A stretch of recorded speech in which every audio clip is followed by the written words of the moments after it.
Oke. Nanti ini terkait lab hasilnya kabarnya sudah keluar semua. Mungkin bisa dijelaskan dulu. Ya, jadi kemarin penyidik sudah menerima hasil visum keseluruhan. Ya, jadi sekarang ada di tangan penyidik.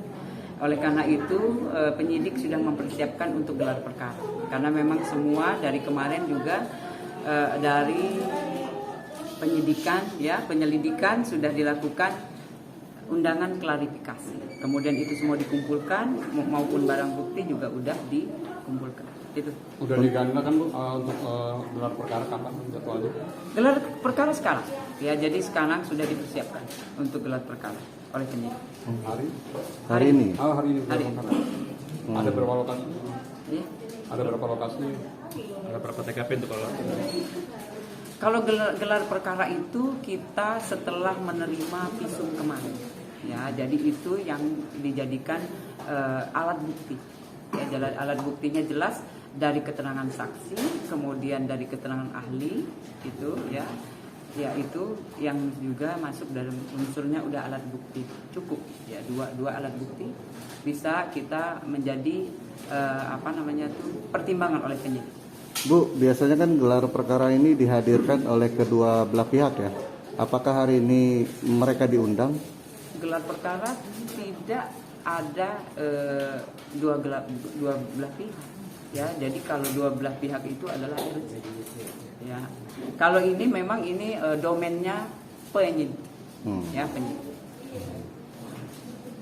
Artinya gelar perkara itu hasilnya akan diumumkan apa, Bu? Jadi gelar perkara itu tahap-tahapannya nanti kita update ya, gitu.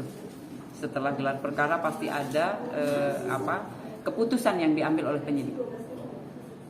Biasanya berapa lama Bu? Ya penyidik yang tahu ya. Nanti kita tanya lagi, kita update. Setelah selesai pasti kita update. Tapi artinya unsur-unsur itu semua sudah terpenuhi ya Bu ya? Unsur itu sudah dicari, ya, karena memang tugasnya penyidik adalah mencari untuk menerangkan kasus yang dilaporkan. Apakah update itu sore hari ini atau gimana, Bu? Kita tunggu dulu Secepatnya. Ya, jadi nanti kita tanya kembali ke penyidik. Ya, nanti setelah selesai pasti kita update. Oke? Bu, sedikit dibocorin dulu, Iya. apakah sore ini teman-teman wartawan akan menunggu hasil gelar perkara tersebut? Nanti saya tanya lagi ke atas. Ya, nanti saya tanya ke penyidik apakah selesai atau belum. Nanti saya tanya, kemudian nanti pasti saya update. Itu jangan takut, pasti saya update.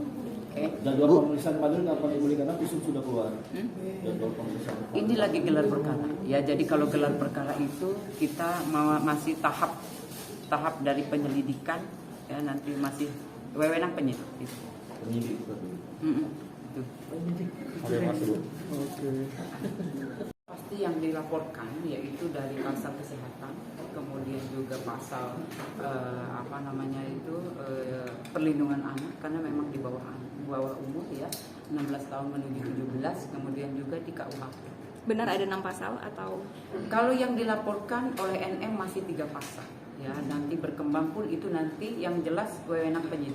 Karena memang dari pemeriksaan kemudian ada barang bukti itu yang memperjelas. 3 pasalnya apa aja, Bu? Pasal berapa aja? Ya, itu dari kesehatan, kemudian juga pasalnya tadi yang sudah di perlindungan anak, kemudian juga KUHP. Ya, itu. Oke. Akan ada pemanggilan kembali? Tunggu saja karena memang ini dari masih tahap kita dari penyidik gelar perkara, ya, persiapan gelar perkara. Ya, nanti kita update. Gelar perkaranya dalam 2 hari kah, 3 hari kah, apa seminggu? Secepatnya. Ya, secepatnya. Nanti kita setelah selesai kemudian hasilnya pasti kita update. Ya. Artinya masih lama ya, Bu? Lebih cepat, lebih baik. Penetapan siapa-siapa pelakunya. Itu dilihat nanti dari gelar perkara. Ya, masukkah ini unsur pidana atau memang semua pasti mengerucut. Ya, nanti pasti di update kembali. Bu, terkait gelar perkara soal visum itu. Salah Kan, boleh dimaafin.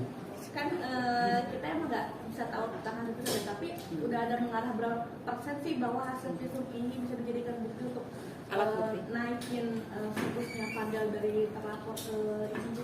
Ya, jadi koordinasi ya, komunikasi antara ahli ya, keterangan ahli yaitu visum kemudian dengan penyidik itu yang nanti yang menjelaskan ya. Jadi wewenang penyidik apakah ini masuk unsur pidana ataupun tidak itu nanti di update ya, update nanti itu jika memang ada unsur pidana itu pasti naiknya penyidikan. Oke, nanti mungkin sedikit update lagi dong mengenai laporan Rasman dan keluarga Bajidin, mungkin sudah sampai sejauh mana? Penyidik ya masih menjadwalkan untuk memanggil saksi-saksi, kemudian mengumpulkan barang bukti. Itu yang dilakukan oleh penyidik. Ibu, kalau dibilang ini terkesan agak lama, seperti apa sih, Bu?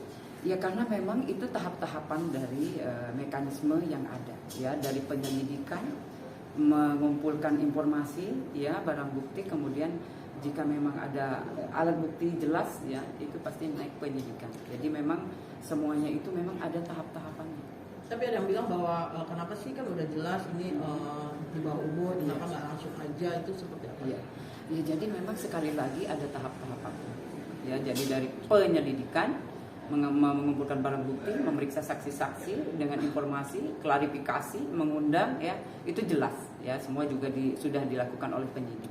Kemudian sekarang masih melakukan persiapan untuk gelar perkara. Oke. Ada berapa saksi Bu total Bu? Kemarin ada 11 ya. 11. Iya. Dari semuanya ya, dari mulai NM, LM ya, kemudian dari VA dan yang melihat dan mendengar. Ya, itu aja ya. Ibu, mengenai saksi-saksi yang meminta LPSK itu seperti apa sih? Ya itu kan kemarin sudah di ikutan ya kemarin. Silakan nanti bertanya lagi ke pengacara ya. Yang jelas nanti kita tanyakan kembali ke penyidik. Itu. Siap. Terima kasih, Yanti. Cakep itu. Cakep.